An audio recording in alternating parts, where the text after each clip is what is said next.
अस्सलाम वालेकुम। तो आज हम बात करेंगे कि इंडिया कैसे एक मेजर पावर के तौर पर इमर्ज हो रहा है और इंडिया के मेजर जो स्ट्रेटजी गोल्स हैं वो क्या हैं और पाकिस्तान को किस तरह एक हेजिमोनिक इंडिया के साथ डील करना चाहिए, क्या प्रैग्मेटिक मेजर्स लेने चाहिए पाकिस्तान को डील करने के लिए। तो पहले बात करते हैं इंडिया की। इंडिया एट प्रेजेंट एक मेजर ग्लोबल पावर के तौर पर इमर्ज हो रहा है उसकी ग्रोइंग इकोनॉमी की वजह से और उसके ग्रोइंग मिलिट्री कैपेबिलिटीज़ की वजह से, उसके मिलिट्री एक्सपेंडिचर्स की वजह से। तो बात करें इंडिया की इकोनॉमी की तो 2021 में इंडिया की इकोनॉमी जीडीपी के हिसाब से 3,173 बिलियन डॉलर्स के साथ दुनिया की 5th लार्जेस्ट इकोनॉमी डिक्लेयर की जाती है। और ये एक्सपेक्ट किया जा रहा है एक report Pricewaterhouse Coopers के मुताबिक कि 2030 में इंडिया की जो इकोनॉमी है जीडीपी के हिसाब से वो तकरीबन 7 से 8,000 बिलियन डॉलर्स तक पहुंच जाएगी और उसके साथ इंडिया दुनिया की 3rd लार्जेस्ट इकोनॉमी बन जाएगी। और 2050 तक ये इंडिया की इकोनॉमी जीडीपी के हिसाब से 28,000 बिलियन डॉलर्स के साथ 3rd लार्जेस्ट इकोनॉमी बन जाएगी। तो ये जो इंडिया की ग्रोइंग इकोनॉमी है ये इंडिया को एक प्रोमिनेंट रोल, एक मेजर इन्फ्लुएंस प्रोवाइड करती है एट ग्लोबल लेवल और डिफरेंट इंटरनेशनल फोरम्स में। दूसरी बात आती है इंडिया की मिलिट्री कैपेबिलिटीज की। जैसे जैसे इंडिया की इकोनॉमी ग्रो होती जा रही है वैसे वैसे इंडिया अपना मिलिट्री एक्सपेंडिचर वो एक्सपांड करते जा रहा है। तो एट प्रेजेंट जो इंडिया का मिलिट्री एक्सपेंडिचर है, एक रिपोर्ट मिलिट्री बैलेंस 2022 के अकॉर्डिंग इंडिया का जो मिलिट्री एक्सपेंडिचर है वो तकरीबन 64 बिलियन डॉलर्स है इस वक्त। और ये भी किसी कंट्री का, ये जो इंडिया का है ये 3rd लार्जेस्ट जो है वो मिलिट्री एक्सपेंडिचर है यूएसए और चाइना के बाद। यूएसए का है 738 बिलियन डॉलर्स और चाइना का है 193 बिलियन डॉलर्स।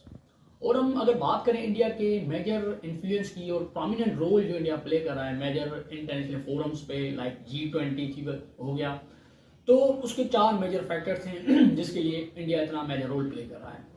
नंबर 1 फैक्टर हमने डिस्कस किया इंडिया की ग्रोइंग इकोनॉमी जिस पेस के साथ ग्रो कर रही है, और सेकेंडली इंडिया का एक्सपेंडेड मिलिट्री एक्सपेंडिचर, और थर्ड मेजर फैक्टर है इंडिया की स्ट्रेटेजिक लोकेशन। इंडिया एक मेजर स्ट्रेटेजिक लोकेशन पर वो पोजीशन है इंडियन ओशन में जो अक्रॉस मैरीटाइम ट्रेडिंग रूट्स। तो ये भी इंडिया को एक एज प्रोवाइड कर रहा है जो इंडिया को मोस्ट इन्फ्लुएंशियल पावर बना रहा है इस रीजन में और ओवरऑल एट ग्लोबल लेवल, क्योंकि इंडिया एक मेजर अक्रॉस ट्रेडिंग रूट्स वो इंडिया लोकेटेड है। तो ये एक मेजर इन्फ्लुएंस प्रोवाइड कर रहा है इंडिया को। और फोर्थ फैक्टर जो कंट्रीब्यूट कर रहा है इंडिया के मेजर जो इंडिया अपने एम्बिशियस फॉरेन पॉलिसीज को परस्यू कर रहा है वो है इंडिया की strategic partnership with the United states of America. जैसा हमें पता है कि इंडिया और यूनाइटेड स्टेट्स दोनों अलाइड हैं एशिया पैसिफिक रीजन में चाइना को काउंटर करने के लिए।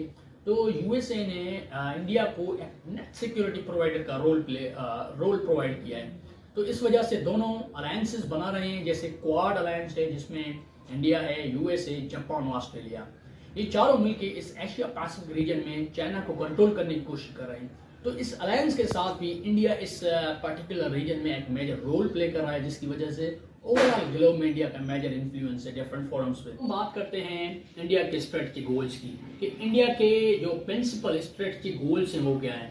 तो ये गोल्स जो इंडिया के एक फॉर्मर सिक्योरिटी एनालिस्ट हैं राजा मोहन, उसने एक आर्टिकल लिखा 2006 में फॉरेन अफेयर्स मैगजीन में। उस आर्टिकल का नाम था India and the balance of power. उसमें उसने बताया कि इंडिया की ग्रैंड स्ट्रेटजी जो है वो वर्ल्ड को 3 कंसेंट्रिक सर्कल्स में डिवाइड करती है। पहले सर्कल में आता है इमीडिएट नेबरहुड।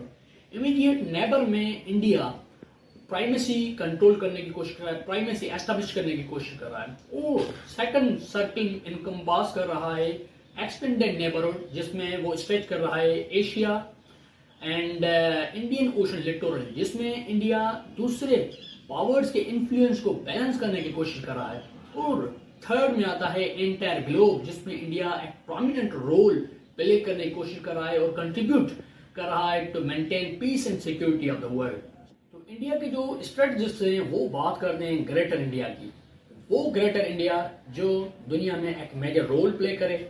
और सेकंडली इंडियन ओशन को with help of military capabilities वो कंट्रोल करे, क्योंकि इंडिया ये कंसीडर कर रहा है कि इंडियन ओशन हमारा है और we can control this Indian ocean. तो एक इस पे एक यूनाइटेड स्टेट्स अमेरिका के एक फेमस डिप्लोमेट हेनरी किसिंजर ने अपनी किताब वर्ल्ड ऑर्डर में कहा है कि जिस तरह अमेरिकन लीडर्स में एक मोनो डॉक्ट्राइन एस्टेब्लिश किया था बैक इन 1823, बिल्कुल उसी तरह इंडिया भी एक इस तरह की पोजीशन अपने लिए सेट करने की कोशिश करा इंडियन ओशन में। मोनो डॉक्ट्राइन में यूनाइटेड स्टेट्स ने ये एस्टेब्लिश किया था कि दूसरे पावर्स को हम इस अपने एरिया ऑफ इन्फ्लुएंस में अपना इन्फ्लुएंस कायम नहीं करने देंगे और उसको बैलेंस करेंगे। बिल्कुल लाइकवाइज इंडिया भी कोशिश कर रहा है कि इंडियन ओशन में जो उसकी मेजर स्ट्रैटेजिक पोजीशन में उसमें वो एक्सटर्नल जो मेजर पावर्स हैं उनके इन्फ्लुएंस को बैलेंस करे और अपने जो नेशनल इंटरेस्ट हैं उनको प्रमोट करे। तो अब हम बात करते हैं पाकिस्तान की कि पाकिस्तान को किस तरह जो चैलेंजेस इंडिया क्रिएट कर रहा है उनको फेस करना चाहिए, क्योंकि इंडिया एक हेजेमोनिक पावर की तरह खुद को रिप्रेजेंट कर रहा है साउथ एशिया में। तो पाकिस्तान को इन चैलेंजेस के साथ डील करने के लिए पाकिस्तान को नंबर 1 पॉलिटिकल स्टेबिलिटी कायम करनी पड़ेगी एट होम, क्योंकि पॉलिटिकल स्टेबिलिटी होगी तो अदरवाइज अदर फैक्टर्स वो भी काम करेंगे लाइक इकोनॉमिक स्टेबिलिटी। तो पाकिस्तान को पहले पॉलिटिकल स्टेबिलिटी एस्टेब्लिश करनी पड़ेगी एट होम, और दूसरा फैक्टर इकोनॉमी को बूस्ट करना पड़ेगा और प्रैग्मेटिक मेजर्स लेने पड़ेंगे ताकि पाकिस्तान की इकोनॉमी एक प्रॉपर ट्रैक पे आए। और थर्ड फैक्टर है पाकिस्तान को एक मिनिमम डेटरेंस वो एस्टेब्लिश करनी चाहिए अगेंस्ट इंडियन थ्रेट्स। और फोर्थ फैक्टर है पाकिस्तान को एंगेज करना चाहिए खुद को रीजनल इकोनॉमिक कोऑपरेशन में टू बूस्ट इट्स इकोनॉमी। तो ये 4 मेजर फैक्टर्स हैं जो पाकिस्तान को एट प्रेजेंट वो अडॉप्ट करने चाहिए ताकि इंडिया के चैलेंजेस को फेस करें।